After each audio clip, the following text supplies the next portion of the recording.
वारिस भाई, ये आपका जय फिलिस्तीन आपके नेता का मुझे समझ नहीं आता। ओवैसी जी का, he is a barrister.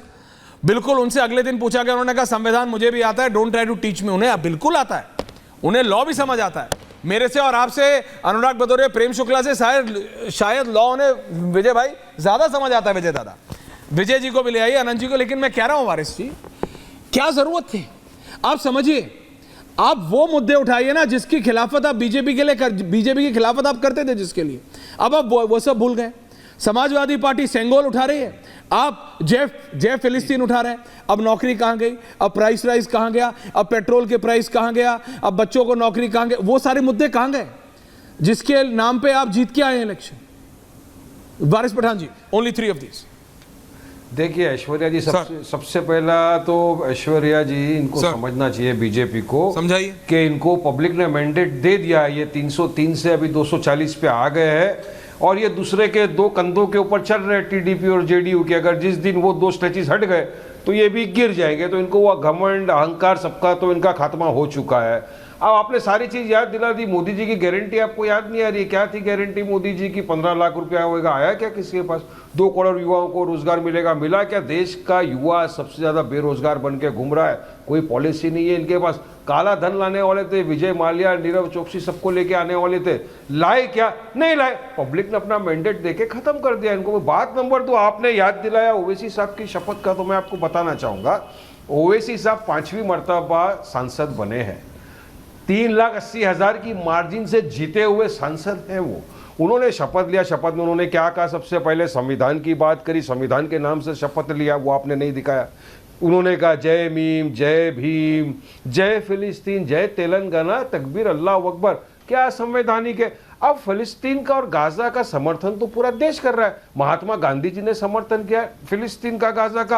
Atal Bihari Vajpayee ने स्टेज से खड़े होकर फिलिस्तीन, गाजा का समर्थन किया। इतना ही नहीं, हिंदुस्तान का, भारत देश का ऑफिशियल स्टैंड एस जयशंकर ने राज्यसभा के पटल पे खड़े होकर कहा है। आप कहोगे तो मैं उनका सुना दूंगा आपको 10 सेकंड का, जो उन्होंने कहा है कि भारत खड़ा हुआ है फिलिस्तीन, गाजा के साथ। वो भी कहा था उन्होंने, पार्लियामेंट में, डेमोक्रेसी का जो टेंपल है उसके अंदर खड़े रह के कहा था। तो उनके खिलाफ केस नहीं हो? क्या संवैधानिक है? संविधान मैं भी पढ़ता हूं रोज, मेरे हाथ में भी संविधान है, हमको पता है क्या करना है, क्या मगर इनको ध्यान भटकाना है। अब दूसरी बात, बरेली के जो सांसद थे गंगवार, उन्होंने जय हिंदू राष्ट्र कहा, वो तो टोटल असंवैधानिक है। मैं पूछना चाहूंगा बीजेपी के प्रवक्ता से, मोदी जी से, कि आपका ऑफिशियल स्टैंड ये है कि हमारा भारत देश जो है हिंदू राष्ट्र बन चुका है? ओवैसी जी ने जो कहा, उनके रिमार्क को आपने वहां से हटा दिया, रिकॉर्ड से निकाल दिया। मगर जिसने जय हिंदू राष्ट्र कहा उसके खिलाफ क्या कार्रवाई की? उनके रिमार्क को अब तक क्यों नहीं निकाला? बहुत सी बातें वहां पर कही गई। जब ओवैसी साहब शपथ लेने जा रहे थे, नारे लगा रहे थे, भारत माता की जय, जय श्री राम बोलो, सब कुछ हो रहा था। उन्होंने संविधान के दायरे में रहकर अपनी बात की, तो इतना हल्ला गुल्ला क्यों मचा रहे? आज प्रेसिडेंट ने वहां पर सदन के अंदर खड़े रहकर कहा, इतना बड़ा भाषण दिया, माइनॉरिटी का एक अल्फाज नहीं बोला। क्यों भाई? माइनॉरिटी से क्या करते हैं इनको? जरा पूछिए। आनंद विजय जी, राहुल जी को भी ले आइए। 6 पीपल। क्या माइनॉरिटीज देश का हिस्सा नहीं है? एक अल्फाज। अरे नीट का एग्जाम रीनीट क्यों नहीं करते आप? 24 लाख बच्चों के करियर को तबाह और बर्बाद करके दिया है सरकार ने। हर जगह महाराष्ट्र में लीक हो रहा है, गुजरात में लीक हो रहा है, बिहार में लीक हो रहा है। आनंद विजय जी लेगा। ओके वारिस पठान जी, किसके शय के तहत ये हो रहा है? युवा की जिंदगी बर्बाद करने का। आनंद विजय जी, आपने प्रेम शुक्ला जी को सुना, अनुराग भदौरिया को सुना, वारिस पठान को सुना। हर आदमी अपने नेता और अपनी लाइन को डिफेंड कर रहा है। I want your analysis on it. Anand Vijay ji, Anand ji, Rahul ji and Vijay ji, all 3 of them please. Thank you.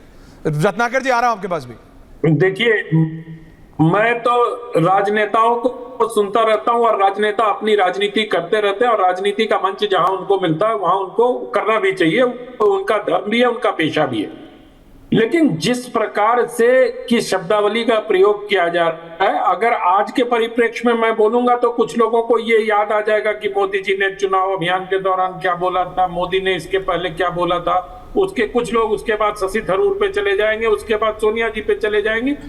बात अगर वर्तमान परिप्रेक्ष्य में करनी हो तो आज की बात की जानी चाहिए। और आज अखिलेश जी ने जो कहा, ये अयोध्या का राजा है, मुझे लगता है वो, मैं ये मान के चलता हूं, वो उनसे स्लिप ऑफ टंग हो गया होगा।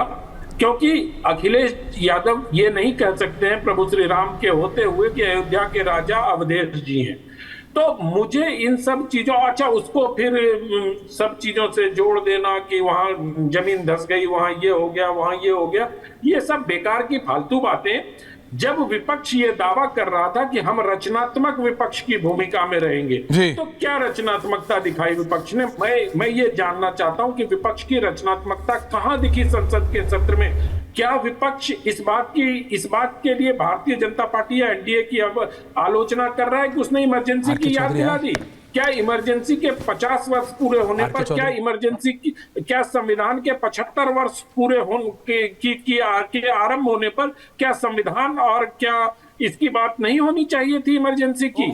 मैं बार बार इस राहुल देव जी कि जब तक आप अतीत को याद नहीं करेंगे तब तक भविष्य की बुनियाद आपकी ठीक नहीं होगी। आप राजनीति करिए। बहुत अच्छा मुद्दा नीट का उठाया अनुराग भदौरिया ने, और मैं कहता हूं कि छात्रों के भविष्य के साथ जिस प्रकार से नीट में खिलवाड़ किया गया है, अनुराग जी ऑल्सो, कड़ी से कड़ी सजा होनी चाहिए, और नीट की परीक्षा अगर जरूरत पड़े तो फिर से की जानी चाहिए। ये एक ऐसा मुद्दा है जिस पर मैंने पहले दिन भी आपके साथ बातचीत में कहा था कि तमाम सांसदों को एकजुट होकर संसद के सारे विधायी कार्यों को स्थगित करके सिर्फ और सिर्फ नीट पर चर्चा करनी चाहिए, क्योंकि छात्र भारत के भविष्य हैं और उनके भविष्य के साथ खिलवाड़ करने की इजाजत किसी को नहीं होनी चाहिए। Point taken Anand ji.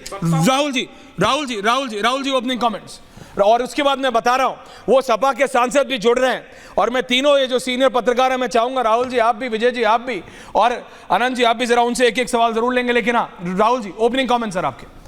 Sorry आपको वेट करना पड़ा। राहुल जी आपने सबको सुना। देखिए 2-3 मुद्दे आपकी चर्चा में जो मैं सुन पाया हूं, 2-3 मुद्दे आए हैं।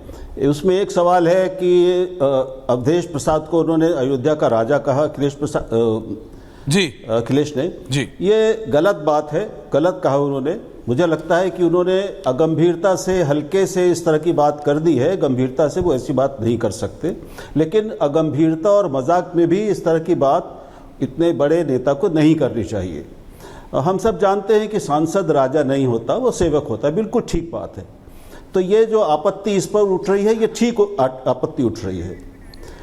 दूसरी बात, तो छात्रों के बारे में, नीट के बारे में जो चीज़ें सामने आ रही हैं, वो हम सब लोग एक ही बात कह रहे हैं, उसको दोहराने से कोई लाभ नहीं, बहुत गंभीर है। मैं सिर्फ ये कहूँगा कि इतने लंबे समय से ये चल रहा था, लेकिन इस गड़बड़ को, और इतनी बड़ी व्यापक गहरी गड़बड़ को पहले पकड़ा नहीं जा सका। उस व्यवस्था की ये कमियां थीं, उस तंत्र में ये कमियां थीं, उसमें कुछ शामिल थे लोग इसमें घोटाले में, इसको पकड़ा नहीं जा सका। ये एक तरह की प्रशासनिक असावधानी और कमजोरी है, यानी कहीं निगरानी में चूक हुई, क्योंकि ये कई सालों से चल रहा है। और पिछले 5 साल में हम जानते हैं कि 41 पेपर लीक हो चुके, 41 अलग अलग प्रदेशों में, 15 प्रदेशों में।